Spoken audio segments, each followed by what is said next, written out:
Thanks to all your support, we're going to do this 5 albums that have been released the past weekend series just about every week, as often as it actually allows. This is Mittens, the heavy metal kitty. He's going to be hanging out with me while we do this. So this week we're going to truly run the gamut, considering there's even some progressive rock releases, in fact 2 of them on this 5-some that certainly need mentioned. So let's stop with the talk. I just once again want to thank you guys for your great response to this idea, and let's move forward and get started. The very first album that we're going to be talking about is Folklore by Big Train. Now, you might not know this, I tell you, Mittens does though. Big Train's been around for quite some time. They've been largely an independent artist from the UK, and they are one of the 2 bands that's of the prog-rock persuasion that we're going to be talking about today. Now, this is a 9-track affair that was preceded by the Suicidal EP that came out in 2015, and it was a heck of a cool release. It was one that gave us a little bit of a taste of what we were going to be getting with Folklore. Now, some of the keyboards on this album are going to sound extremely familiar, and that's because it includes, this album that is, the first time full membership inclusion of the lead singer of Beardfish, who we talk about quite a bit on this channel. In fact, their album last year was on the top 50 of 2015. Now, what I really love about this album is the way in which it's able to seamlessly blend a couple of other things alongside the prog rock to give it a full-scale, flavorful sensation. There's a little bit of that sort of folky style music that you hear on tracks such as the title track, but also with tracks such as Winky or Wassail itself. And then I love the fact that also you get these long, sprawling epics, such as London Plain, which is able to really go in multiple directions throughout its 10-minute duration, and then Brooklyn's, which is the second to last track, which spans 12.5 minutes in true prog rock philosophy. Overall, this is one of those albums that you kind of might overlook, thinking that it's just not going to be for you, and then you find a ton of work that just works right into your favor. I love the fact that after the long London Plain, which is track 2, you go right into Along the Ridgeway, which includes lyricism that really suggests what's coming next with Salisbury Giants. So in reality, those 2 tracks almost work together to form an 11.5-minute long epic that sprawls over 2 tracks. Sprawl. I'm inventing words. Pravy. There's another new word. This could be the titles of your band's first and second albums if you decide to go in the prog rock persuasion. If you enjoy this type of music and you've never heard of Big Train, I highly recommend that you give them a shot. There's a very good chance that you're going to love this project, and there's a very good chance that Folklore is going to be their breakout moment. The bold and the eclectic are unafraid to follow up progressive rock with true unadulterated Finnish black metal, and you shouldn't be afraid to do that as well with Behexen and the Poisonous Path, which was also released this past weekend. So, 5 albums in, what does Behexen really have to show for themselves? They have a lot. They have established a reputation within their homeland and also overseas. This is a band that is fairly well respected within the black metal circles. And this is an album that does showcase both elements of pacing that they have in their repertoire. And yes, this is something that is based off of 2 things that black metal bands tend to employ, so that may make it sound, at least in theory, to be quite derivative, but the way in which they're able to kind of combine things together, the way in which they're able to use song construction to their advantage is what makes this an album that is worthy of checking out. For example, with the very first track, which is the title track, The Poisonous Path, they run for about 6 minutes, and they're able to just use the pacing of black metal and the pacing of aggression really to their full advantage, and it's one that causes that 6-minute runtime to not feel as lengthy. Instead, it really doesn't give you the opportunity to stand by or perhaps just admire something else. It really just sort of forces you to stay right there with the music.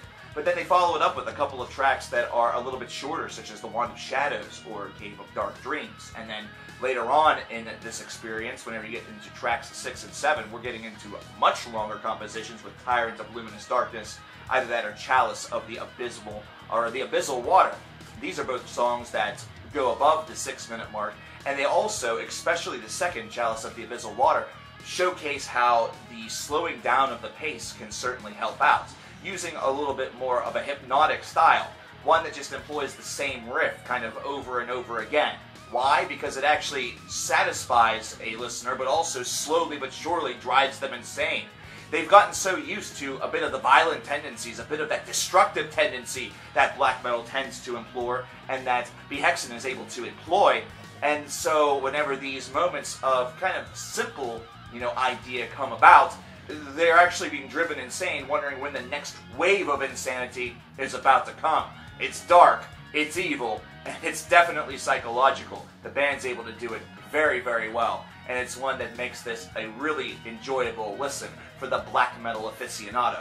Especially check out the near 9-minute long final track. It's one that I'm not going to attempt to reconstruct with language. It's one that you'll have to just see on your own, experience on your own, considering it's basically a satanic prayer. It's pretty awesome. So if you like black metal, if you like extreme metal, if you like Behexen, then you're probably have already requested that I review this. But if you're unfamiliar, check out The Poisonous Path by Behexen.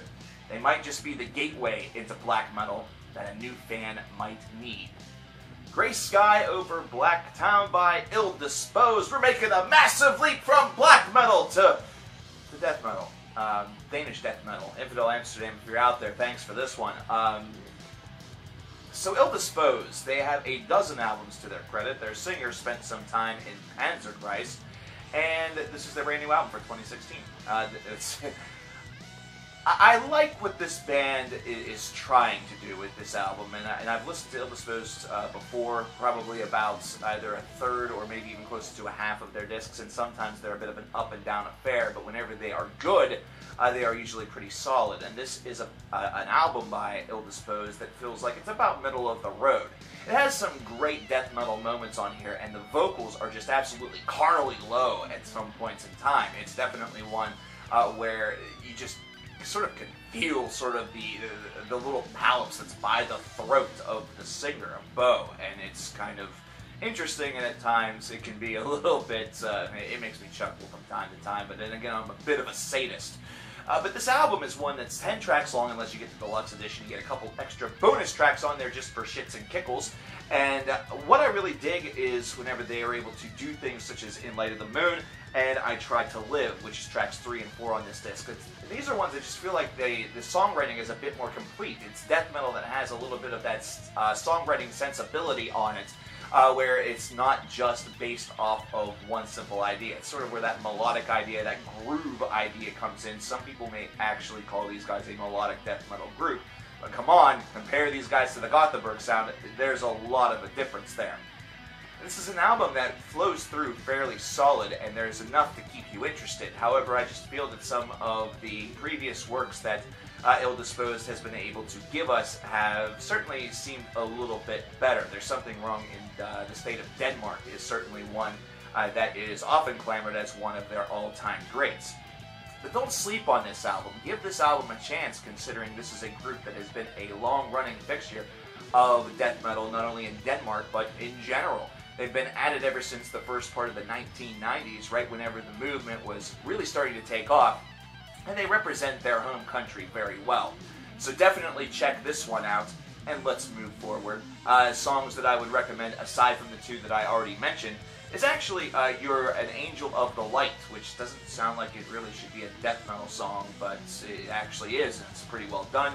I'm Not One is another one that I kind of dig, and Again, which is the very first track on this disc, which sort of introduces you to Illdisposed's interesting style if you're not one that's familiar with them, is a good starting point, as most first tracks should be. So let's move forward. Let's take another jump and let's make it a twofer. We're going to jump from death metal to thrash metal, and we're going to jump from Denmark over into Greece with Suicidal, Angels, and the Vision of Blood. This is a 9-track affair that's runtime states it's around 45 minutes, but in all actuality it's closer to 35. And these guys, these thrash metal Greeks, have drawn a lot of comparisons to bands such as Slayer based off of the way in which their construction has been sort of performed over the past couple of albums of theirs. They've gotten a couple under their belts now, so the maturity should be definitely setting in at this stage of the game. And I definitely see where some of those comparisons have a lot of viability, considering some of the tracks on this seem to channel that raw aggression of a Show No Mercy, either that or the controlled chaos that is completely uncontrollable that you saw in Rain and Blood, and then some of the more tame but very direct approach that you got on albums such as Seasons in the Abyss. So yeah, they do sort of run the gamut a little bit. But I also see elements of bands such as Forbidden and other members of the second half, or the second wave rather, of thrash metal from the 1980s. Maybe Onslaught being another name that you could toss in there into the mix. Division of Blood, which is a 5-minute long track. The title track on this disc is definitely one that showcases all of the strengths that they have as far as songwriting is concerned.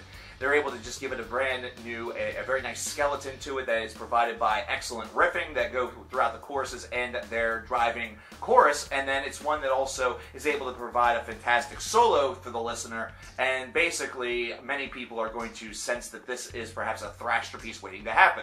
This is a bit of a short album based off of the 9-track and the 35-minute runtime. We've gotten kind of used to some of these thrash albums lasting for far too long and perhaps overextending themselves.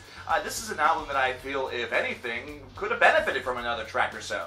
These guys have really started to hone in on what they do best, and while at times it can sometimes sound a little bit the same, so they still have to do a little bit of varietal work whenever it comes to their overall body, this is still an album that really keeps its pulse right there with you. It's one that keeps you very engaged and sort of enthralled by what they're able to throw at you next. I really like Front Gate, considering it sounds like a siege song. It sounds exactly what you might expect, like you're about to walk up to a castle and kick the shit out of it until it fell down. Either that or you're playing a brand new, MMORPG or something like that.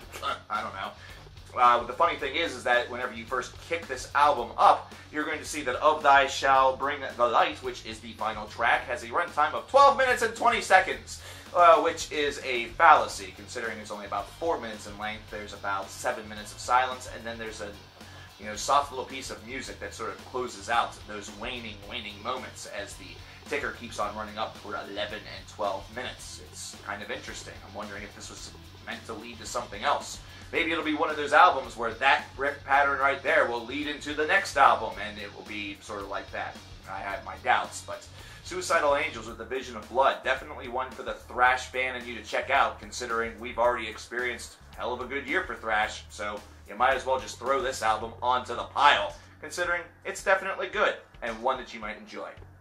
The band named Frost, it's one that immediately makes you think about maybe some black metal, but instead this is Frost. It has an asterisk right by it. Yep, that's progressive rock, alright. Prog rock all the way. These guys had a big-time underground satisfying hit with Million Town a little bit ago, and now here we are with Falling Satellites, which is their 2016 offering and the final album that we're going to talk about today. I love the fact that this is a disc that its 11 tracks are able to encompass a lot more than just the basis of prog metal or prog rock. And this is one that is beautifully exhibited with the tracks such as Tower Block, which in some ways sounds just exactly what it's sort of trying to explore. There's a section within the first 2 minutes of this song that sounds very much like just absolute garbled chaos, almost as though they're trying to do the prog rock version of dubstep, or prog step if you really want to go that far. But in reality it seems to be more representative of swirling thoughts, either that or just a deconstruction within the mind. The rest of this 6-minute track is absolutely excellent, and there's a solo at about the 4.5-minute mark that comes absolutely out of nowhere, blindsides you, and just leaves you speechless. It's not one that's extremely long. This isn't John Petrucci we're talking about, but it doesn't have to be. It's one that has sensibility, and it's one that's able to contain itself, control itself, and actually operate a lot more like a pop song in the fact that it is extremely necessary. It's one that fits, and it's one that really doesn't overstay its welcome. You get that a lot with this album. Falling Satellites is one that's just absolutely filled with awesome choruses, fantastic lead-ups, and progressive rock bliss. It's basically what happens whenever you enter a band such as Genesis into the brand new generation. Combine it with modern groups such as Marillion, Beardfish, or any of the others within the wide-scale prog rockiverse, and you get yourself a heck of a hybrid that just satisfies on so many different levels. Also check out tracks such as Lights Out, and also the aforementioned and extremely funny, at least to me, the Raging Against the Dying off the Light Blues in 7/8. For those of you who are prog snobs and watching this video, you're going to immediately like this, simply because it's not mentioning 4/4.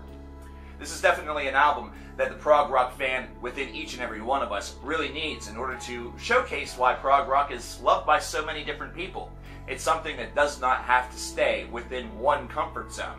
Kind of like Beardfish. Yeah, now this whole video is becoming circular. I better stop before I get ridiculous.